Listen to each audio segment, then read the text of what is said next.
hear me above the bus noise. And it's Gold Reef City. Stop 30.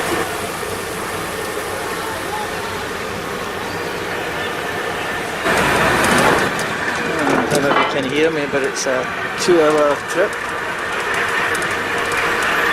I won't get off stops today. If I can get up there and do it tomorrow, I can do the Transport Museum and SA Breweries, which I've never done before.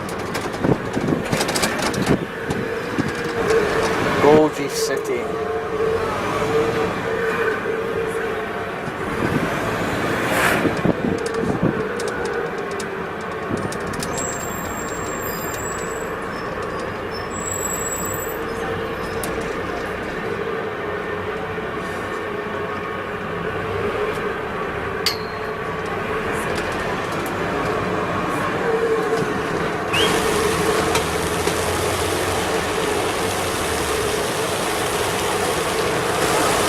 Leaving Gold Reef City on our way to the Apartheid Museum. I'll have to give you the commentary through the earpiece. Okay, leaving Gold Reef City. I need to shout above the noise of the bus on the way to the Apartheid Museum. It seems different, whether it is over there, but it seems different. Last time I came with Peter, I think we must have parked here and walked across to the museum.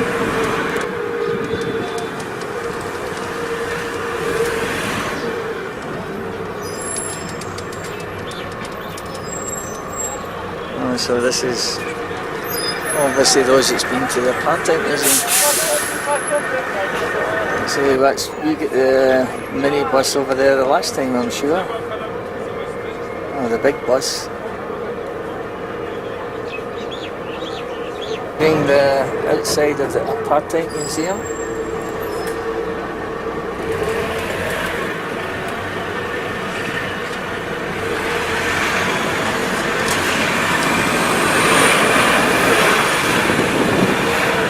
I don't know what the wind noise will be like on this. I covered up one of the microphones. That's 2 uncovered. 1 covered microphone for the sound, and now I'll cover up the second one to check for wind noise and sound. I can always delete it after. This is Johannesburg skyline in the distance. Terrible location for a town. No reliable water. Far from a port, and it's a very high altitude, 1700 metres above sea level.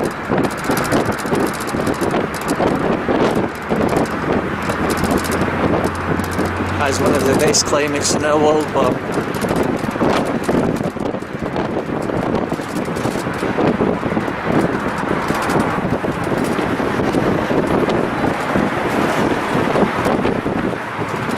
water's got to be shipped in from Lesotho.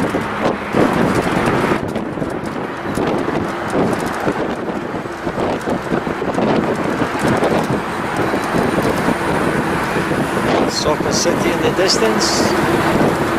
Not that far away actually.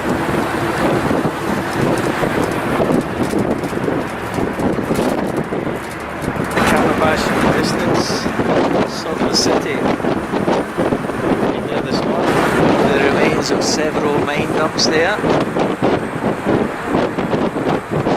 So the mining companies have started reclaiming these mine dumps for the small amounts of gold inside them.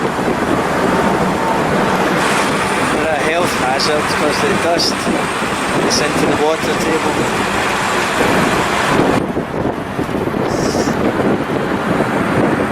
China City there is on the left. Shops and stores selling just about anything as long as it's made in China.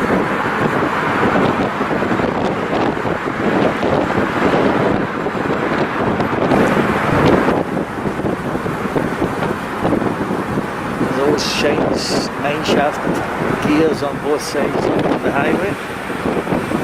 Can't see any there. And I can't see any there. There's China Mart.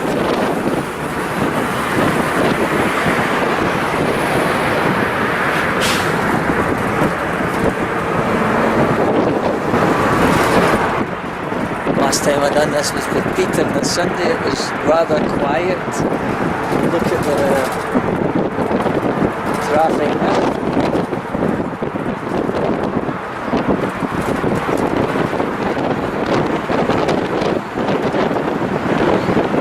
10 million trees planted in Johannesburg, which makes it the biggest man-made forest in the world.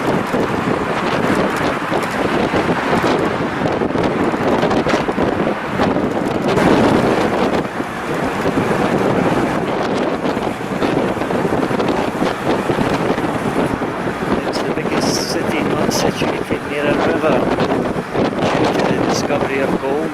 That's the only reason it's here. So this tour operates in 100 cities throughout the world, so it's not a South African owned. So I can use my ticket for specials around the world. I get 10% off in Glasgow.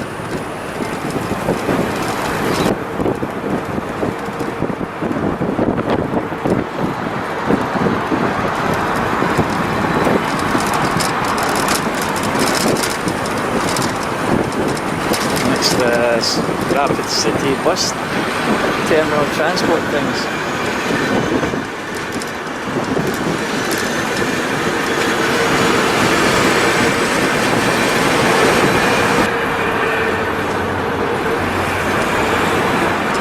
See, I was on the bus with a Greek couple and an Alaskan couple, and they spent 10-12 days, both couples, in Cape Town, and about 10 days in the Kruger, or round about the Kruger.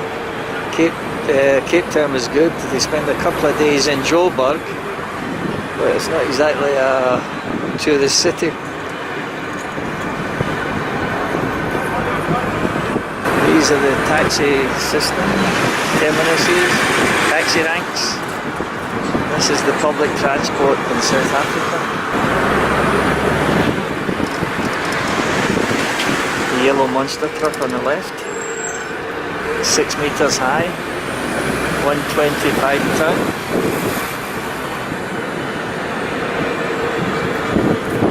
For modern open cast mining. You won't see many white faces.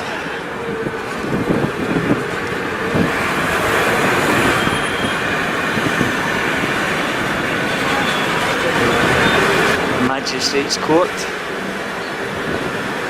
Behind it is Chancellor's House, where Nelson Mandela and Tambo had their offices as lawyers in the 1950s.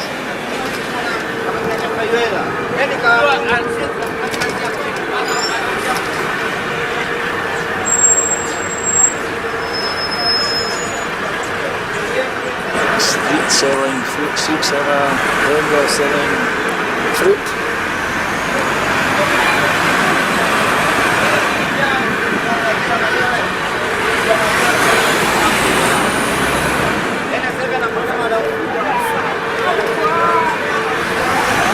Heading towards Newtown.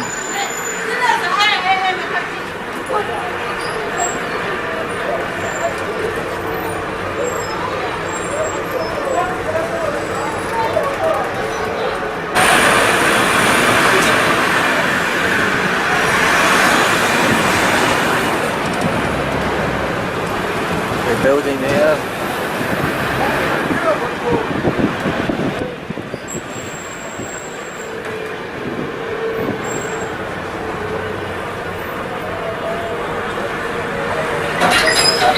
Chaos. Chaos.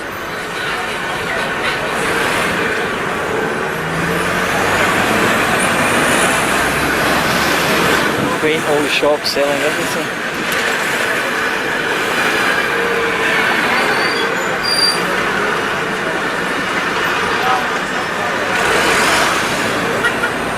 absolute chaos. Miriam Makeba, famous South African singer. Well, they used to come here years ago, 20 plus, Market Theatre.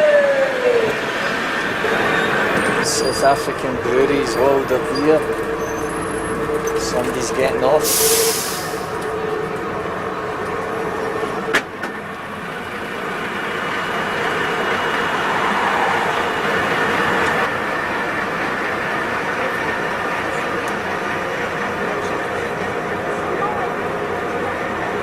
Small brewery, South African world of beer.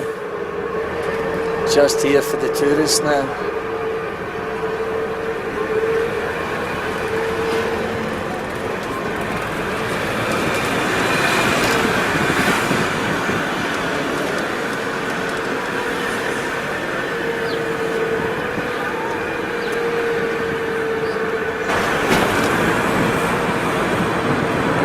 Market Theatre.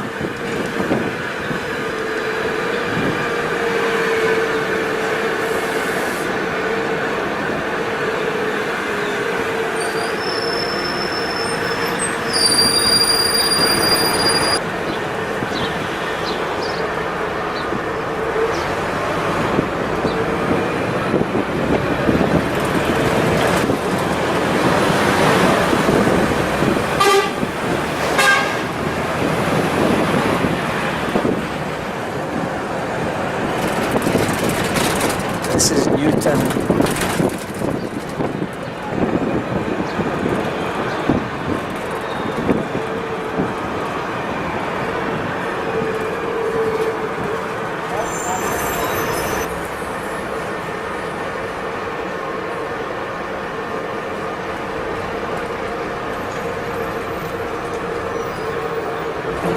Flags to elect.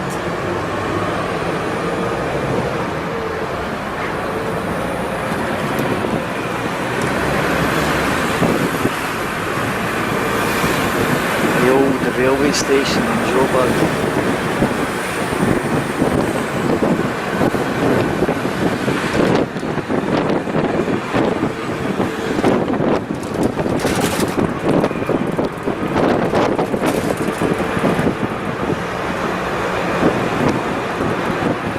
It's known as Brickfield, this housing scheme. No cladding on the multi.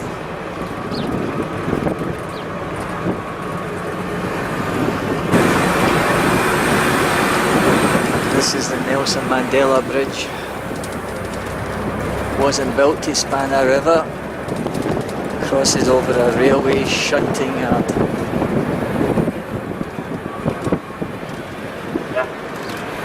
Oh, there's a whitey. Going for a braai. Crossing the Nelson Mandela Bridge.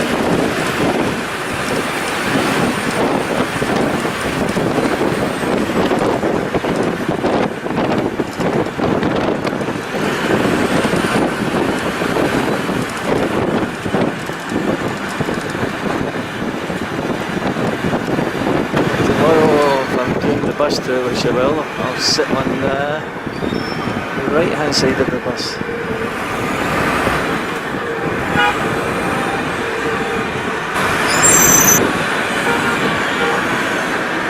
I wouldn't like to walk here after dark. I would like to walk here daylight.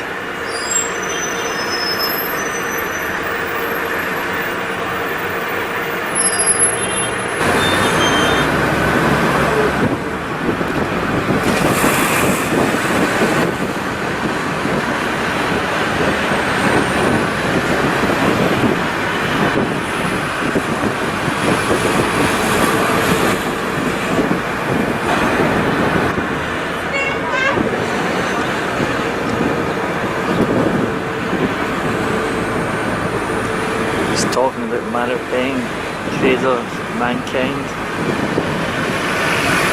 Must be on the edge of Joburg now. I mean the edge of Hillbrow.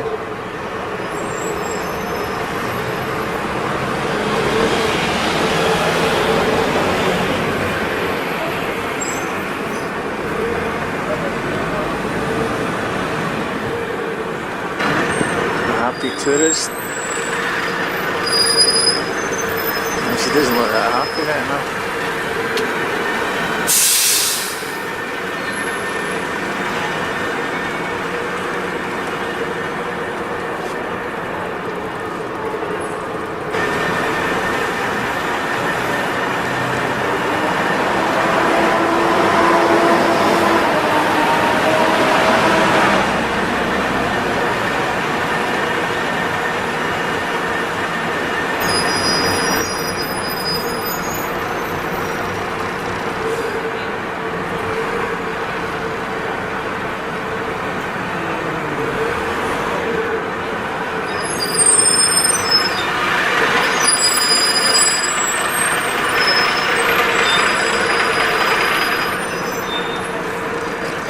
That's University, the guy's saying on the left. And there's Hillbrow Tower in the distance on the left.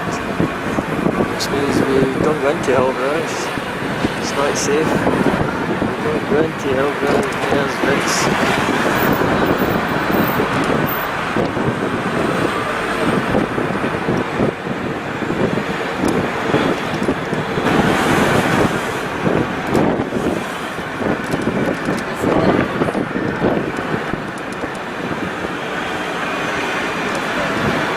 29,000 students at Vitz.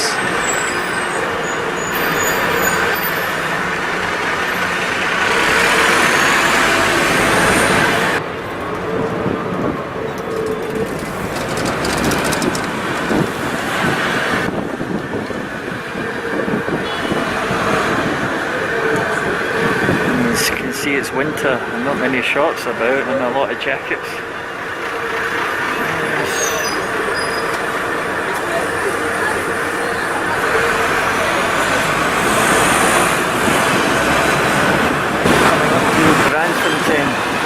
Bus stop according to the tour guide.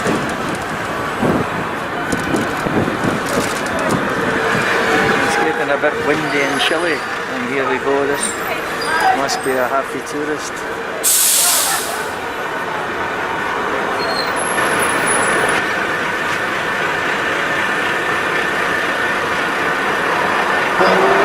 There's still plenty more to come. Entire city blocks are now being redeveloped. Best of all, the people in charge say that they are more interested in finding the right tenants rather than just filling space. It's an exciting time to be in Braamfontein. That Braamfontein is more than just a pretty face. COSATU, the Congress of South African Trade Unions, is a powerful role player and key ally of the African National Congress. This building is the concrete manifestation of the hopes, dreams, and passions of the working force of South Africa. The huge monolithic structure rising up in front of you is the Civic Centre, administrative headquarters of the city of Johannesburg. This building was built in the brutalist style, a dominant architectural idiom for official government buildings erected during the apartheid Africa's most bankable exports, a Hollywood star and Oscar winner. We are now coming up to the Constitution Hill complex. This is an amazing place to explore. It includes 3 separate apartheid-era prisons, as well as the Constitutional Court, the highest court in the land. It's another one of Joburg's breathtaking combinations of the tragic and triumphant. A powerful mix of horrific prison environments with the awesome artistic beauty of the court building. To fully experience Con Hill, we recommend taking one of the guided tours. Please see your brochure for details. Jail, which was a fearsome institution that held female criminals like the infamous serial killer Daisy DeMalka. Hundreds of prominent political activists were imprisoned here for their opposition to apartheid. Directly ahead, you can see the Hillbrow skyline, most clearly identified by the iconic Hillbrow Tower. For more than 50 years, Hillbrow has been the first port of call for many new arrivals to Jozi. Today, Hillbrow is home to people from across the African continent, and the streets are jam-packed with shops and bars that cater to the cosmopolitan mixture of people living in the rooms above. It can be a bit overwhelming for visitors, so don't go to Hillbrow without an experienced guide. building on your right is the Constitutional Court, a stunning architectural achievement that also includes an art gallery and a library. Inside the main chamber, 11 judges preside over matters relating to South Africa's constitution, which is the supreme law of the land. Also on our right, in one of the 4 prison stairwells, sits the bowl with the always burning flame, the flame of democracy. In 2011, then Deputy President Kgalema Motlanthe lit the flame to mark the 15th anniversary of the Constitutional Court, saying, "We must light the flame to dispel the darkness of our past. The eternal flame of democracy that we are lighting today must never blow out, but forever cast light on our nation." That's the train route.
We will be traveling a circular route, and we will be crisscrossing the city from Gandhi Square to the Carlton Centre, from the Apartheid Museum to the Mining District, and from Newtown to bus stops along the way. And your ticket is valid for the entire day. So hop off if you want to spend some time at any of them. Check your timetable for later bus departure times, and don't forget to keep your ticket and red earphones. You will need them when you hop back on. Let's go. It probably doesn't mean what you think. Shame is one of those South African words that can mean different things depending on the context and who's talking. It could mean they like you, or they feel bad for you. They find something adorable, or they're just filling a gap in the conversation. It can get very confusing. Shame. Oh, there's the old Escom building. I think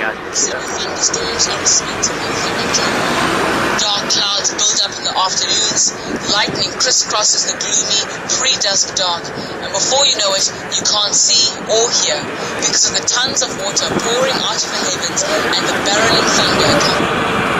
On your left, you can see the main entrance of Johannesburg's Park Station, the huge transport center for the trains, buses, and taxis that link the city. It is the main terminus for thousands who travel by train from Soweto every day. Park Station is a fast-paced, bustling station that brings together 2 contrasting faces of Johannesburg. On the one hand, there is the sleek and modern first-world infrastructure of the Gautrain. And right next door are the much less glamorous commuter trains that bring the working class into the city. But Park Station is also where trains from all over the country and the rest of Africa arrive.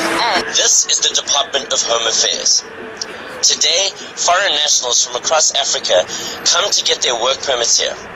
This allows them to find legal employment in South Africa. The migration process is nothing new. People have been coming to Joburg since its very early days, all seeking a better life.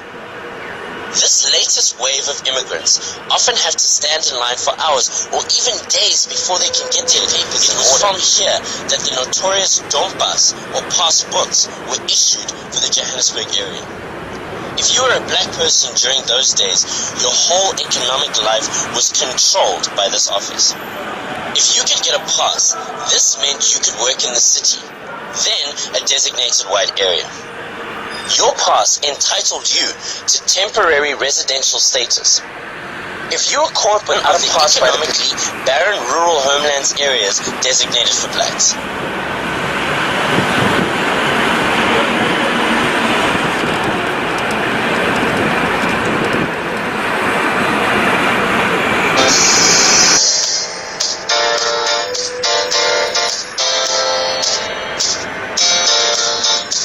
Joburg City Hall, currently the home of the Gauteng Provincial Legislature. The Grand Central Auditorium with its massive pipe organ is one of the largest in the Southern Hemisphere. Being close to the ANC's headquarters and its is often the site. Ahead of you to the right, you can see the arched entranceway of the Congress. This was once the headquarters of Ex-Take and Company, an important firm of financiers which helped fund the city's gold mining industry. The company was so important that their first stock exchange was established right across the road. On busy days, the small stock exchange also welcomed traders and connected business. We are now in the heart of the old city.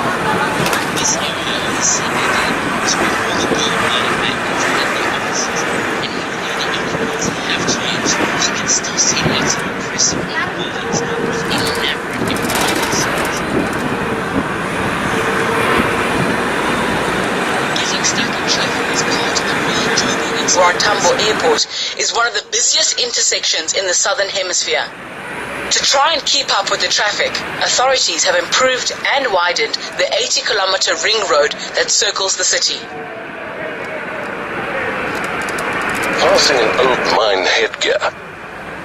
Johannesburg is the city of gold, but that was imported from a platinum mine to tell the story that South Africa is a country of varied mineral wealth. We moved to nearby Diagonal Street, and then north to Cemetery.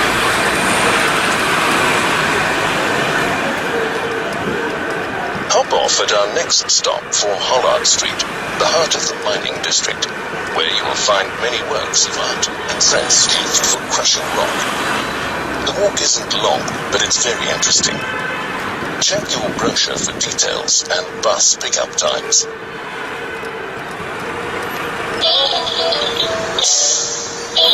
Even 30 years ago, there was nothing here. Imagine, just some high grassland and a few trees. It was only after gold was discovered in 1886 that a dusty tin town sprung up right here in what is now the inner city. Since those days, Joburg has boomed, becoming the largest city in South Africa and the wealthiest in Africa. From its beginnings, this was a city driven by dreams, money, and commerce. 2 blocks ahead of us is Gandhi Square, named after Mohandas Gandhi, the great Mahatma who won independence for India from Britain in 1947. Did you know that this world-famous man spent 21 years in South Africa? From 1893 to 1914.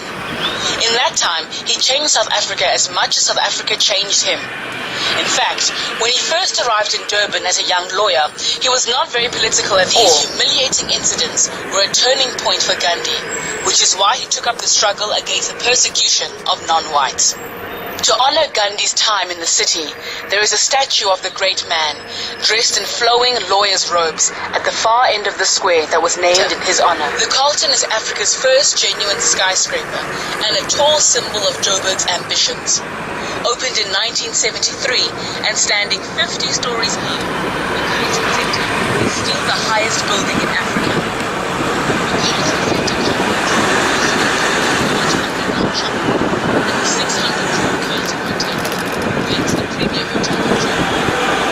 Unfortunately, despite hosting famous leaders like Jagger, Houston, Thatcher, and Clinton, the Hilton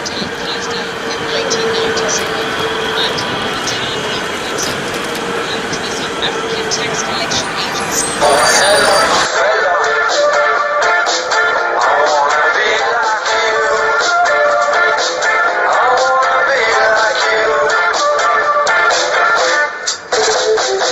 Mr. Mandela, you one hell of a fella, and I wanna be like you. You fought the war of Jesus.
It's time to start on your right.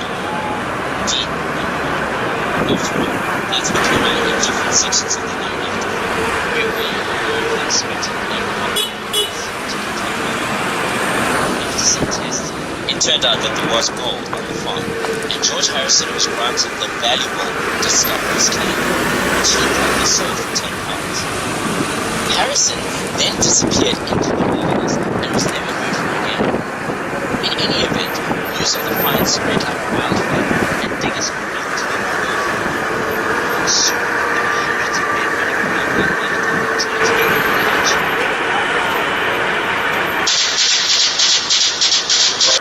The first thing they had to do was establish a town where all the new diggers could pitch their tents. Strange historical mysteries. We still aren't sure which Johann the new settlement was named after. Johann Rissik, Johann Hubert, or Johannes Meyer. This meant that the gold near the surface was so mined out, and deep shafts had to be dug to keep up with the thin gold. That's why the deepest mine in the world is now located about 80 kilometers southwest of Germany, with a shaft that goes down nearly 4 kilometers. The gold in the Witwatersrand reef is low grade. This means that tons of rock have to be excavated and processed to extract the gold. All this deep digging and processing of gold costs a lot of money and thousands of laborers. In other words, it needed big capital investment. The individual miners were pushed out of the picture, and big gold mining companies were set up, funded by wealthy overseas financiers. This was now a big business. These are some of the remaining mine dumps, man-made hills built from all the crushed ore and other waste material left over from the gold extraction process. In the earlier days, before grasses were grown on the dumps, the fine, yellow sand was often blown around by the wind, making life in the city centre very unpleasant. With several auctions a day, the market handles around 300 million flower stems a year, sourced from over 600 flower growers. Close to Multiflora is the Joburg market, the largest fresh produce market in Africa. The best place in the city to buy fruit and veg and meat. Whereabouts is up in the James Hall Museum of Transport, which houses the largest collection of land transport in South Africa. Check out Joburg's transport history over the last 100 years. There are a range of rare vehicles. Animal-drawn carts, steam engines, bicycles, motorbikes, buses, trams, fire engines, and motorcars. Refer to your timetable for opening and closing times and see what time the next city sightseeing bus will be by to pick you up.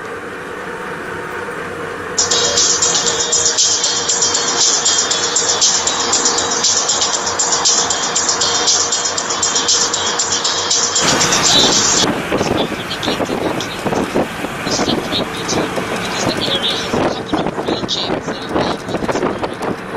If you love nature, there's the expansive Johannesburg Nature Reserve, which is the largest nature reserve in the Johannesburg metro. Casinos were banned and horse racing was the only legal form of gambling. These were the glory days for the course, and race days were exciting and glamorous affairs that attracted punters from all over the city.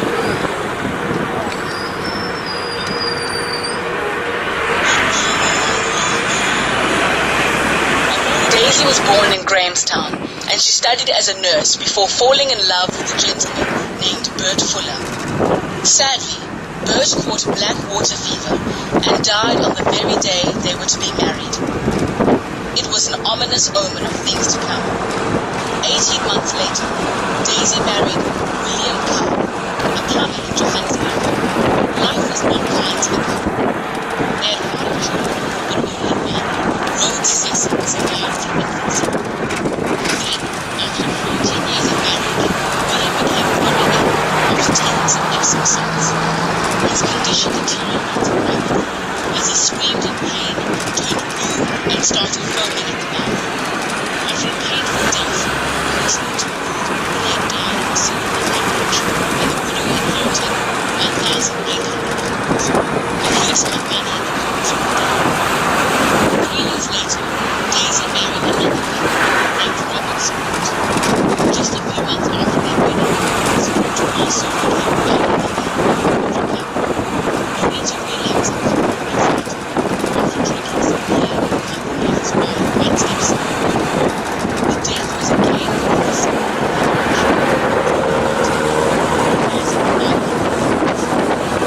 Daisy made significant plans of marrying yet another brother, Sydney Development. But this time it was her son Rose, who became sick after drinking wine, a fact that was better. The death was attributed to cerebral and this time, a relative of Robert's grown suspicious and convinced the authorities to exhume the bodies of Daisy's 2 dead husbands and son. Autopsies soon revealed all 3 men had been poisoned with arsenic or strychnine. Daisy was arrested, and the case made headline news around the country. That was when a pharmacist from Turffontein recognized Daisy as a former customer who had purchased a large amount of arsenic shortly before the death of her son.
Shanty towns close to the city, or in compounds in the mines themselves. But then, in 1905, a case of bubonic plague was reported in the workers' location at Newton.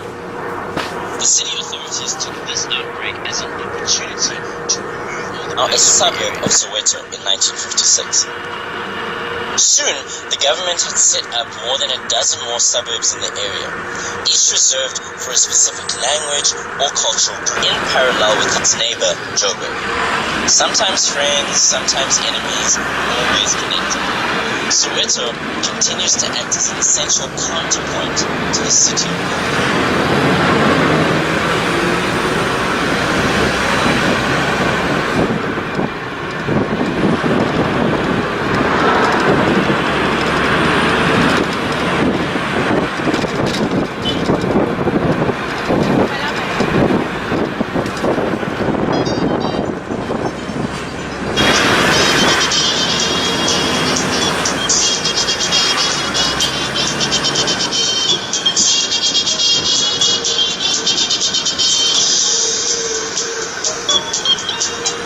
And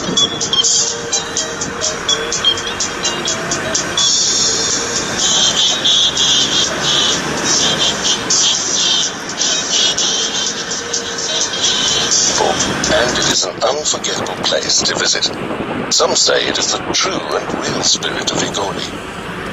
From the Orlando cooling towers to Freedom Square, from Mandela's house to the Hector Peterson Memorial, from funky shebeens to the new theatre complex, Soweto is constantly surprising. As a fast-growing black middle class, many Soweto locals say they will never leave their township for the formerly white suburbs. We recommend a proper trip to and through Soweto. At our Apartheid Museum stop, you're able to take advantage of a brilliant tour to Soweto.